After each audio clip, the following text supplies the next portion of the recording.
City cable news కి స్వాగతం. పశు పోషకులకు కూటమి ప్రభుత్వం బాస్టగా నిలుస్తుందని అవనిగడ్డ ఎమ్మెల్యే మండలి బుద్ధప్రసాద్ పేర్కొన్నారు. మోపిదేవిలోని పశు వైద్యశాల వద్ద వైద్య అధికారి డాక్టర్ నందకిషోర్ ఆధ్వర్యంలో సబ్సిడీపై పశువుల దానాను అవనిగడ్డ ఎమ్మెల్యే మండలి బుద్ధప్రసాద్ రైతులకు పంపిణీ చేశారు. ఈ సందర్భంగా ఎమ్మెల్యే బుద్ధప్రసాద్ మాట్లాడుతూ రైతుల సంక్షేమానికి కూటమి ప్రభుత్వం అనేక చర్యలు తీసుకుంటున్నట్లు తెలిపారు. పశు పోషకులకు బాస్టగా నిలిచేందుకు ప్రభుత్వం పశువులు రైతులకు 50% సబ్సిడీపై పశువుల దానాలు పంపిణీ చేస్తున్నట్టు చెప్పారు. వ్యవసాయానికి తోడుగా పాడి పరిశ్రమలను పెంచాలని ఆలోచనతో ప్రభుత్వం తగిన విధంగా చర్యలు తీసుకుంటున్నట్లు వెల్లడించారు. ఈ కార్యక్రమంలో మండల పరిషత్ అధ్యక్షురాలు రావి దుర్గావాణి, సర్పంచులు నందిగం మేరీరాణి, దిడ్ల జానకిరాంబాబు, ఎంపీటీసీ సభ్యులు కొమ్ము పవన్, జనసేన పార్టీ మండల అధ్యక్షులు పూషడపు రత్నగోపాల్ తదితరులు పాల్గొన్నారు. అనంతరం ఘంటసాల మండల పరిధిలోని పాప వినాశనంలో గ్రామ పంచాయతీ కార్యాలయం వద్ద వ్యవసాయ శాఖ సబ్సిడీపై విత్తనాలు అందించిన వరి విత్తనాలను ఎమ్మెల్యే బుద్ధప్రసాద్ రైతులకు అందజేశారు. ఈ కార్యక్రమంలో సర్పంచ్ కుంపటి అనిత, ఎంపీటీసీ సభ్యులు తాడికొండ వెంకటేశ్వరరావు, తహసీల్దార్ విజయప్రసాద్, ఏడీఏ శ్యామలతో పాటు గ్రామ సచివాలయ ఉద్యోగులు, రైతులు తదితరులు పాల్గొన్నారు.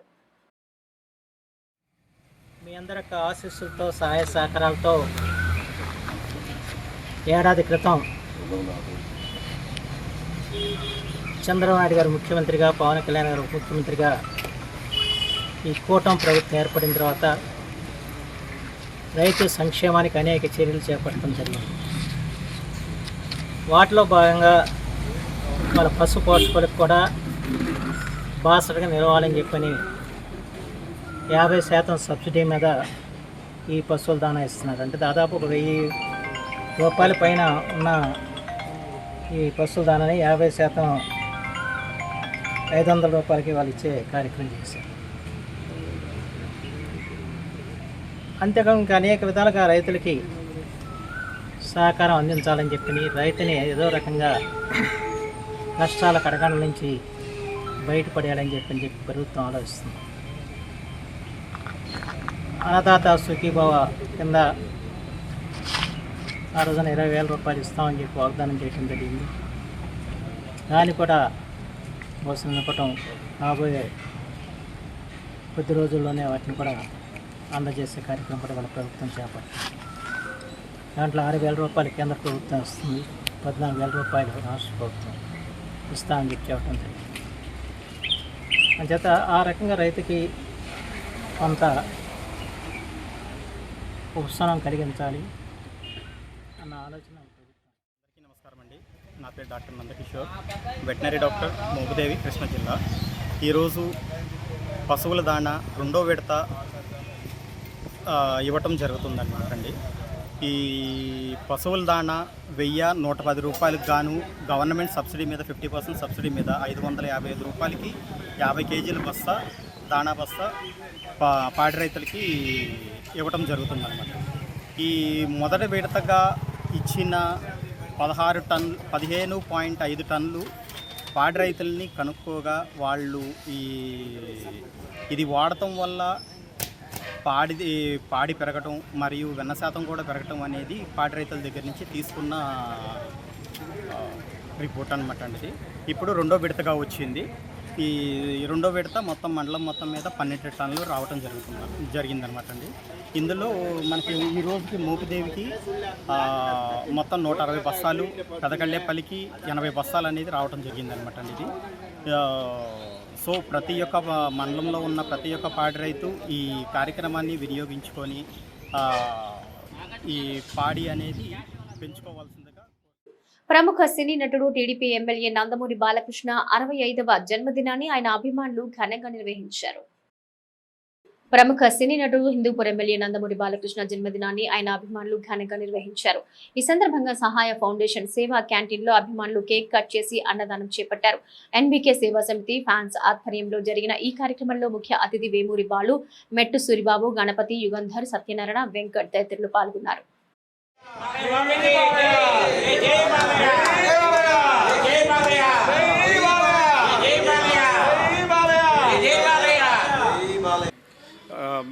బాలకృష్ణ గారు ఇలా నిండు నూరేళ్లు వర్ధిల్లాలని, ఆయన ఇంకా మరిన్ని జన్మదినాలు జరుపుకోవాలని, ఆయన ఇచ్చిన స్ఫూర్తితో మచిలీపట్నంలో ఉన్న మన గణపతి గారు కానీ, యుగంధర్ గారు కానీ, మిగిలిన వారి మిత్ర బృందం అంతా కూడా ప్రతి సంవత్సరం ఎంతో గొప్పగా ఇటువంటి సేవా కార్యక్రమాలు ఇంకా మరిన్ని చేయడానికి ఆ దేవుడు వారికి అవకాశం కల్పించాలని కోరుకుంటున్నాను. నందమూరి బాలకృష్ణ గారి జన్మదినోత్సవ సందర్భంగా ప్రతి సంవత్సరం కూడా మచిలీపట్నంలో ఎన్బికే సేవా సమితి ఆధ్వర్యంలో మరియు నందమూరి అభిమానుల ఆధ్వర్యంలో కూడా జన్మదిన శుభాకాంక్షలు జన్మదినోత్సవం చేసుకోవడం జరుగుతుంది.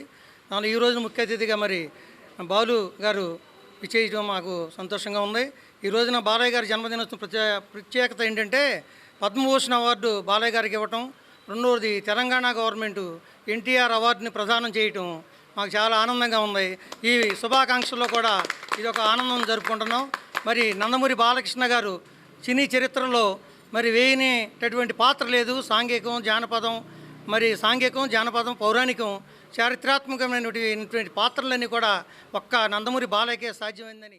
బాలయ్య గారి పుట్టినరోజు సందర్భంగా సహాయ సేవా క్యాంటీన్ నందు పేదలకి భోజనాలు అందించారు ఫ్యాన్స్ అందరూ కూడా. ముఖ్య అతిథిగా మరి బాలు గారు, చాలామంది పెద్దలు వీళ్ళందరూ కూడా వచ్చి ఉన్నారు.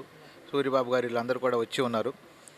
సో నందమూరి బాలకృష్ణ గారు అంటే అందరికీ కూడా మరి ఒక మంచి నటుడు, ఎన్టీఆర్ గారి అబ్బాయి, అవన్నీ కూడా అందరికీ సహజమే. బట్ ఏంటంటే సహజంగా ఒక పెద్ద రోగం ఏంటి అంటే మనకి క్యాన్సర్ అనేది చాలా పెద్ద రోగం. అది అలాంటిది బసవతారకం హాస్పిటల్ పెట్టి కొన్ని వేల మంది క్యాన్సర్ పేషెంట్లను మరి బతికిస్తున్నందుకు మరి అది చాలా పెద్ద సేవా కార్యక్రమం అది. ఎందుకంటే అన్నిటికంటే పెద్ద సేవా కార్యక్రమం పేషెంట్లని హెల్ప్ చేయడం అనేది నా దృష్టిలో అది మొదటి నుంచి. ఈ క్యాంటీన్ యొక్క ఉద్దేశం కూడా అదే. ఎక్కడో పెడంలో స్టార్ట్ చేసి 9 ఏళ్ల తర్వాత మున్సిపల్ ప్రధాన పార్క్ లో ఏర్పాటు చేసిన మహిళల జిమ్, పిల్లల క్రీడా పరికరాలు త్వరలో ప్రారంభమవుతాయని మున్సిపల్ కమిషనర్ బాపిరాజు తెలిపారు.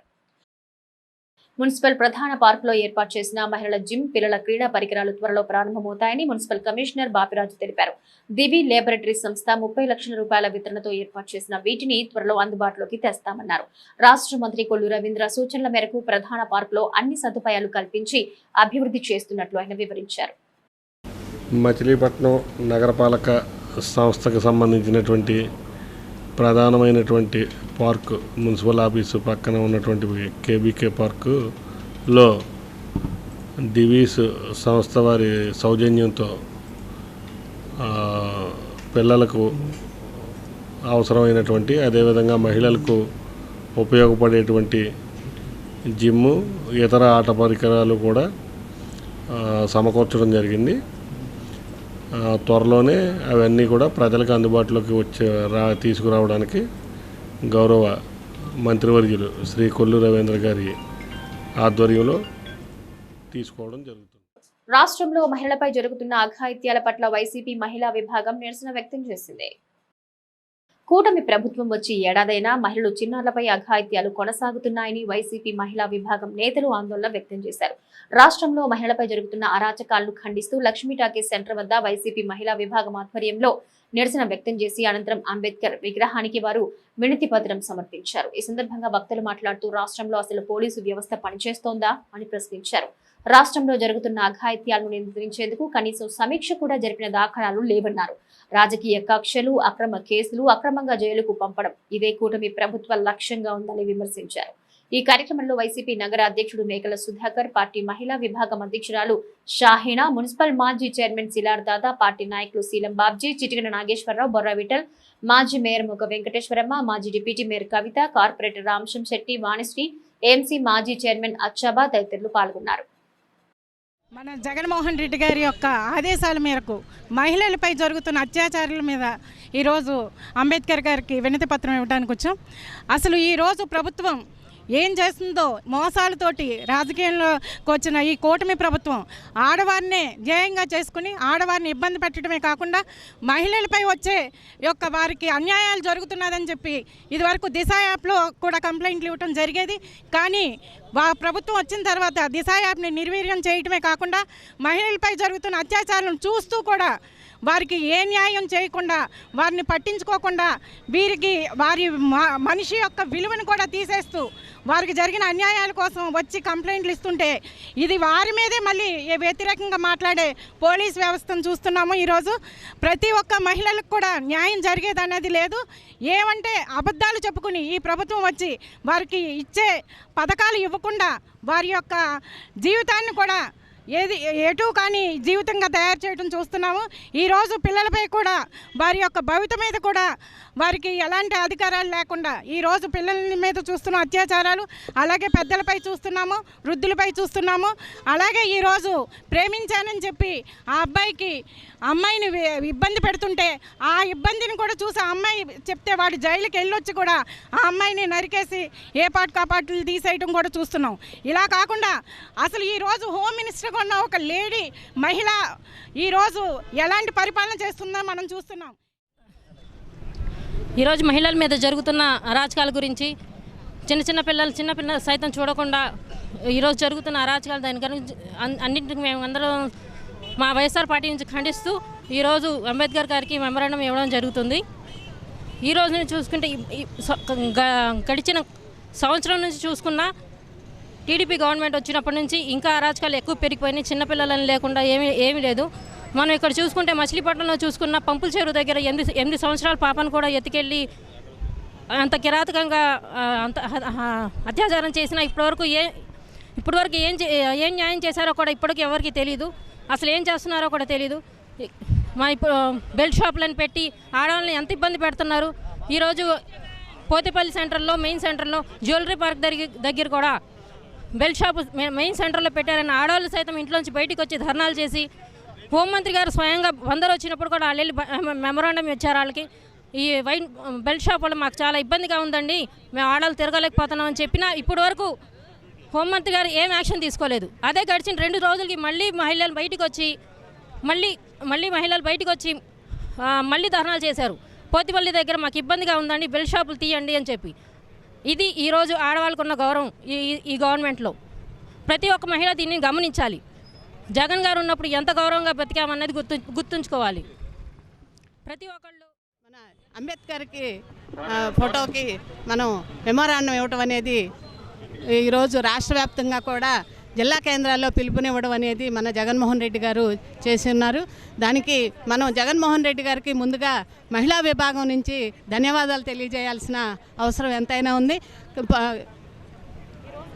ఈ రోజున టీడీపీ ప్రభుత్వం, కూటమి ప్రభుత్వం అధికారంలోకి వచ్చిన తర్వాత ఏ రకమైనటువంటి మహిళలకి రక్షణ లేని పరిస్థితి కనబడతా ఉంది. ఈ రక్షణ కల్పించాలి అని చెప్పేసానంటే మద్యం షాపులు ఏరులై పారించే పరిస్థితి కనబడతా ఉంది. ఆ రోజు గాంధీ మహాత్ముడు చెప్పాడు, మహిళ ఒంటరిగా అర్ధరాత్రి నిర్భయంగా తిరిగిన రోజే మన దేశానికి స్వతంత్రం వచ్చింది అని చెప్పేసని ఆ రోజు గాంధీ గారు చెప్పిన మాట ఇప్పటికీ కూడా నెరవేరలేని పరిస్థితి కనబడతా ఉంది. ఈ ప్రభుత్వం అధికారంలోకి వచ్చిన తర్వాత 3 సంవత్సరాల పిల్లల దగ్గర నుంచి 60 సంవత్సరాల వృద్ధుల వరకు కూడా అత్యాచారాలు జరుగుతూ ఉన్నాయి. విద్యార్థులు కనిపించట్లేదు అని చెప్పేసి ప్రభుత్వానికి అదే రకంగా పోలీసులకు కూడా మేము వెళ్ళి అర్జీలు ఇచ్చినా కానీ వాళ్ళు పట్టించుకోలేని పరిస్థితి కనపడతా ఉంది. నా ముందు మాట్లాడిన మహిళ చెప్పారు, హోమ్ మినిస్టరు అధికారం వచ్చిన తర్వాత ఆమెని హోమ్ మినిస్టర్గా చేసిన తర్వాత విచ్చలవిడిగా ఆవిడ జగన్మోహన్ రెడ్డి గారిని తిట్టడంలో ముందుంటున్నారు తప్పితే ఈ రకంగా ఏ రకంగా మహిళలకి న్యాయం చేయాలి అనే ఉద్దేశం. అమరావతి రాజధాని మహిళలను కించపరిచిన వారిని కఠినంగా శిక్షించాలని పెడన పట్టణ టీడీపీ నాయకులు డిమాండ్ చేశారు. పెడన పట్టణంలో మహాత్మా గాంధీ విగ్రహం వద్ద నిరసన తెలిపిన పట్టణ టీడీపీ నాయకులు మాట్లాడుతూ కూటమి ప్రభుత్వం చేస్తున్న అభివృద్ధిని చూసి వైసీపీ ఓర్వలేక లేనిపోని అరాచకాలు సృష్టిస్తోందన్నారు. రాబోయే రోజుల్లో దేశంలోని ఆంధ్ర రాష్ట్రం ఉన్నత స్థాయిలో నిలుస్తుందని వారు పేర్కొన్నారు. కించపరిచిన వారిని శిక్షించడమే కాక సాక్షి యాజమాన్యం బేషరతుగా క్షమాపణ చెప్పాలని వారు డిమాండ్ చేశారు. తొలుత మహాత్మా గాంధీ విగ్రహానికి పూలమాల వేసి నివాళులర్పించారు. టీడీపీ పట్టణ అధ్యక్ష కార్యదర్శులు ఎక్కాల శ్యామలయ్య, వాహబ్ ఖాన్, మున్సిపల్ మాజీ వైస్ చైర్మన్ అబ్దుల్ ఖయ్యం, మహిళా నాయకురాలు ఖుర్షిద్ బేగం తదితరులు పాల్గొన్నారు. అమరావతిని నాశనం చేసినటువంటి జగన్మోహన్ రెడ్డి ఇంకా నువ్వు నీ మనసు మార్చుకోవాలి. అమరావతి నెంబర్ 1గా దూసుకెళ్తూ ఉంటే దేశ ప్రధాని వచ్చి మళ్ళీ శంకుస్థాపన చేసి ఇప్పటికే సుమారుగా 30 కంపెనీలకి టెండర్లు పిలిస్తే ఈరోజు స్టార్ట్ అయ్యే పనుల మీద మీ ఏడుపు మొదలైంది. ఒకడు మాట్లాడతాడు జర్నలిస్ట్ కంపెనీ లేడీస్ మీద మాట్లాడటానికి. అమరావతి చేసి లేడీసు ఈ ఆంధ్ర రాష్ట్రం అంతా తిరిగి సాధించారు. అమరావతి అనేది ఒక మంచి రాజధాని. 35 ఎకరాలు ఇచ్చినటువంటి మహిళలు వృద్ధులు అందరికాడ తీసుకెళ్ళి ఎవడన్నా ఒక రూపాయి తీసుకోకుండా స్వచ్ఛందంగా ఇచ్చి మీరు ఎప్పుడు ఇస్తారో ఇవ్వండి అని బాబు గారికి త్యాగం చేసినటువంటి అమరావతి మహిళల్ని కించపడితే మీకు నేను అరెస్ట్ చేశారు. ఒకటేమో తాళాలేసి పారిపోయి ఉండవు, నువ్వు ఎక్కడికి వెళ్ళవు, నిన్ను కూడా అరెస్ట్ చేస్తారు, సమస్య లేదు దాంట్లో. తప్పనిసరిగా వైసీపీ నాయకులు కానీ వైసీపీ బ్లూ మీడియా కానీ ఎవరైనా సరే మీరు అనవసరంగా అవాకులు చివాకులు పాడారా, అవాకులు మాట్లాడారా, మిమ్మల్ని తప్పనిసరిగా అరెస్ట్ చేసి. అమరావతి అనే పదం దేవతలకు పరిపాలనలో సౌలభ్యం కోసం ఏర్పాటు చేసుకున్న పేరది. అమరావతి అంటేనే దేవతల రాజధానిగా వెలసిల్లిన మన చరిత్ర అది. ఆ చరిత్రకి పరమార్థం తెలుపుతూ మన చంద్రబాబు నాయుడు గారు కూటమి ప్రభుత్వ ఆధ్వర్యంలో ఆంధ్రుల రాజధాని అమరావతిగా బాసిల్లాలని, దేవతల ఆశీర్వాదం మన ఆంధ్ర రాష్ట్రానికి ఉండాలని ఆయన సంకల్పం చేసి ఈరోజు ఎంతో చక్కగా అమరావతిని ఆంధ్రుల రాజధాని అమరావతి అని వర్ధిల్లాలని సత్సంకల్పంతో వాళ్ళు చర్యలు ముందుకెళ్తుంటే ఎప్పుడు ఒకటే రోత. ఆ సాక్షి మీడియా అనే ఒక మీడియా అది ఒక మాట చెప్పాలంటే ఒకప్పుడు జగన్ అన్నాడు ఏదో 2-3 పేపర్లు విమర్శిస్తూ టిష్యూ పేపర్కి అది తక్కువ, టిష్యూ పేపర్కి ఇది ఎక్కువ అని. ఈరోజు నీ సాక్షి మీడియా పరిస్థితి ఏంటి? దేనికి ఎక్కువ దేని తక్కువ అది మీ విజ్ఞతకే వదిలేస్తున్నాం. రోత పుట్టించే మాటలు మీ మీడియా ముఖంగా మాట్లాడడం అనేది నేటి భావితరాలకు కానీ నేటి యువతకు కానీ హర్షించే అంశం కాదు. మీరు కొంచెం ఒళ్ళు దగ్గర పెట్టుకుని మీ మీడియాలో ప్రచురించాల్సివలసిందిగా ఏ చిన్న విషయమైనా సరే ఆంధ్రుల రాజధాని అమరావతి మాత్రమే, అంతేగాని వేశ్యల రాజధాని అనే పదాన్ని 100కి 100 ప్రతి ఒక్కళ్ళు ఖండిస్తారు. నీచంగా వైశ్య మహిళలు అని చెప్పి ఇంట్లో ఉన్న మహిళలను వాళ్ళ అధికారాల కోసం పోరాడుతూ ఉంటే వాళ్ళని వైశ్య మహిళలు అని మంచి పేరు పెట్టారు వాళ్ళు. అంటే ఆడవాళ్ళు అంటే ఎలా కనపడుతున్నారండి? ఇంతవరకు వాళ్ళని ఎందుకు అరెస్ట్ చేయలేదు? రోడ్డు మీదకి వచ్చి న్యాయ పోరాటం చేస్తే వాళ్ళని ఏమంటారండి? ఇలాంటి పేర్లు పెడతారా? అంటే ఎప్పుడో గాంధీ గారు ఆడవాళ్ళు బయటకు వస్తేనే స్వతంత్రం వచ్చిందన్నారు. మనకి ఇంకా స్వతంత్రం వచ్చినట్టేనండి. ఏంటి ఇంతవరకు మన గవర్నమెంట్లో ఎప్పుడు ఆడవాళ్ళని కించపరిచిన మాటలు కానీ అధికారంలో ఉన్నప్పటికీ కూడా మనం ఎప్పుడు ఏనాడు కూడా ఆడవాళ్ళ గురించి కించపరిచిన మాటలు మాట్లాడలేదు. ఒకనాడు అసెంబ్లీలో మన గౌరవనీయులైన నారా చంద్రబాబు నాయుడు గారి సతీమణిని ఏంటి అవమానపరిచినందుకే ఇప్పుడు వాళ్ళు అనుభవిస్తున్నారు. ఇప్పుడు మహిళలు ఏంటి ఏ విధంగా ఎలాంటి అవమానాలు పడుతున్నారో తెలిసి కూడా ఏంటి అవమానించిన వాళ్ళు ఎలాంటి పరిస్థితుల్లో ఉన్నారో ఎలాంటి శిక్షలు అనుభవిస్తున్నారో తెలిసి కూడా మళ్ళీ అదే రిపీట్ చేసి మహిళలను కించపరిచిన వాళ్ళని వెంటనే అరెస్ట్ చేయాలి. అరెస్ట్ చేయని పక్షంలో సాక్షి ఆఫీసులకు వెళ్ళి మొత్తం ధ్వంసం చేస్తామని మేము సభ సిటీ కేబుల్ న్యూస్ సమాప్తం.